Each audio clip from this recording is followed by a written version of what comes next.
So students, let's begin coloring. Our topic, visit to the zoo. I have outlined it.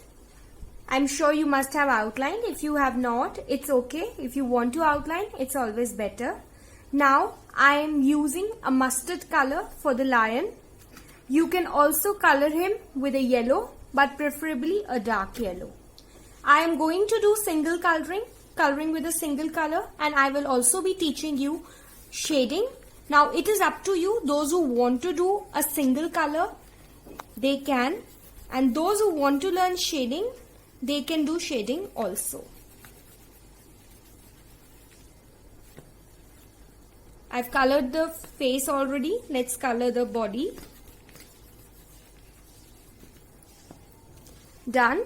Now for his mane, I am taking a brown. You can take 2 browns or only 1 brown, depending on how you want this to look like. So this is a brown that I'm doing. And those of you who wish to do shading, I'm teaching you. Once you do 1 brown, you can take another brown or a darker brown, and you can just merge it with the lighter brown. So it's your wish. Now, the ones who are doing shading, you can add a bit of yellow. Can you see? That gives. Let's color the tree also. The tree trunk. The tree can be done green, or you can make a flowering tree also, which can be colorful. Now again, you can do only a single color in the tree, but if you want to do shading, you can do 2 or 3 colors depending on how you would want to shade it. Children, this is completely optional. Your drawing will look nice both ways, with shading or without shading. Now we can color the ground. You can do a mustard, or since the lion is also a mustard, we can take a green, a very light green, or maybe a gray. These students, the ground is colored now where the lion is standing, and now I'm coloring this wall. Now wall, if you have these stones, they can be of any colors of your choice: gray, brown, peach, orange, red, pink. I've chosen a peach color. If you made a simple wall, then let it be a simple wall. That also looks nice. So like this, somewhere I can change the shades.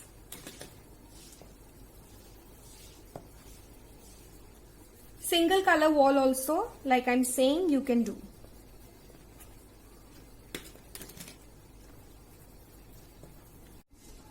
So coloring of the wall is also done. Now I'm coloring these bars over here. I'm using a gray, as you can see.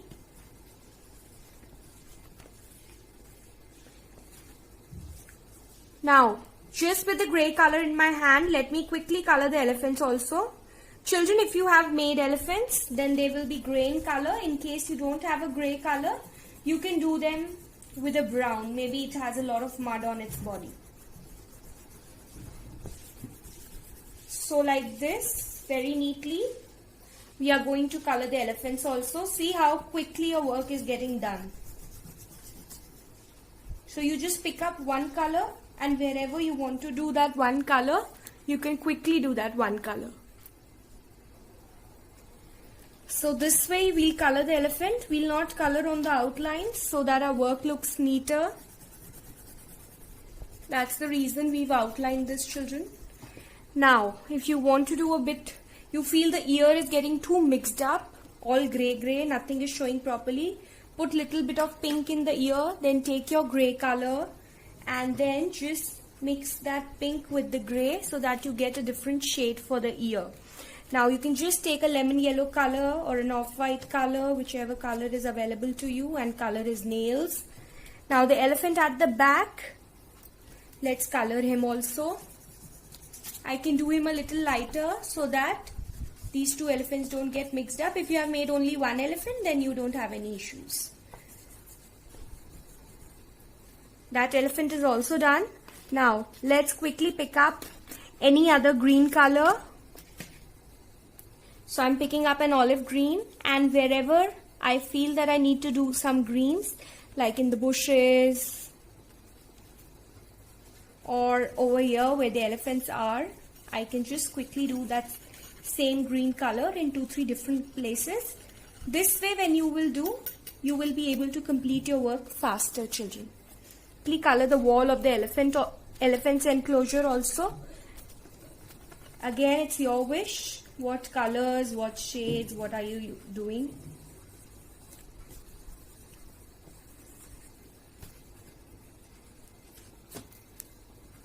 So now with the peach color in my hand again, you can color the wall of any color that you wish to. I've quickly colored this. Now wherever I want to use this peach color, suppose in this human figure's body, I'll use it there. Suppose I want to color this girl's face, I'll use it there also. See, so we are not wasting time in again and again picking up colors. Great. Now, suppose the man's face, I want to change the shade a little. Everybody cannot have the same skin color. I've already taught you in portraits.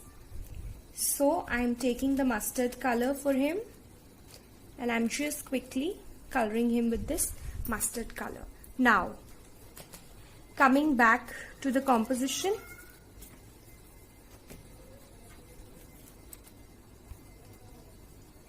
let's color the clothes. Any bright colors you can pick up, any colors of your choice for the clothes of these people.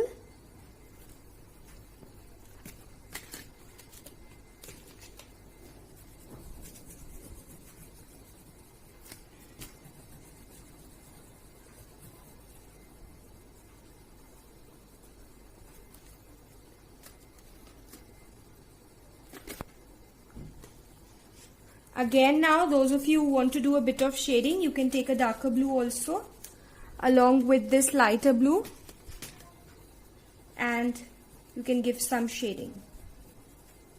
Those who are doing the shading, this is for them. Now, similarly, we can color the girl's dress also. Any color of your choice.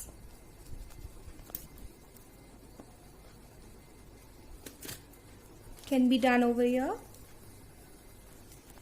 See, the girl's dress is also done. You can color her socks and her shoes. Now coming to the man's shoes, can be any color. Maybe a brown or a mustard. Right? I've colored the hair also. Got to color the ears. Let me color the ears now. Now, let's color these people also. Their clothes have to be colored. You can make some patterns on their clothes if you wish to.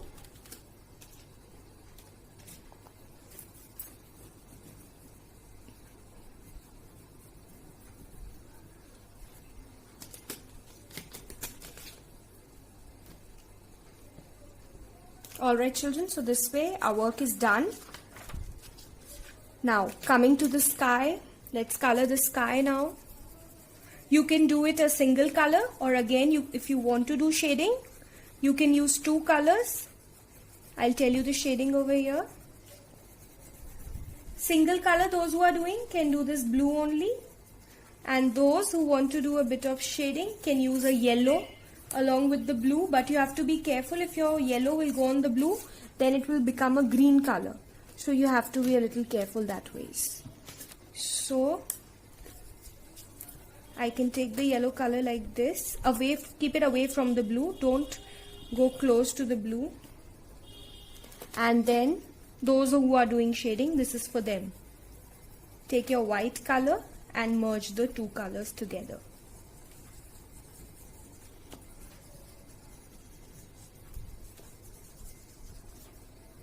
Right, this is also done. Now let me color the hair of these children, these people who are here. I think we don't need a brown over there. We'll take a black. Right, so this is also done. Now the signboard is left. Just do any light color on it. See how fast it is happening. You don't have to worry about anything that it's not happening, it's not working out. It's very, very easy. Color the board, the welcome board of the zoo with any color. Now, once you are done with that, children, we can color the ground. Now, we are coloring the floor, children, the ground, the road where people are walking. We'll color it in one direction.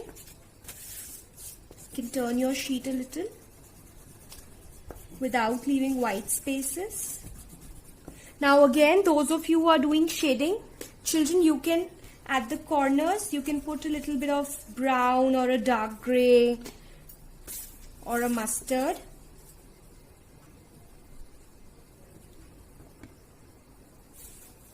And then just merge it round like this. You can merge it. Alright? Can you see how this is being done? Now, very slowly, please, children. Very slowly.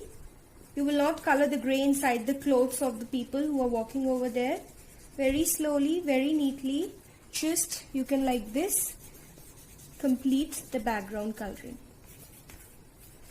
in one direction.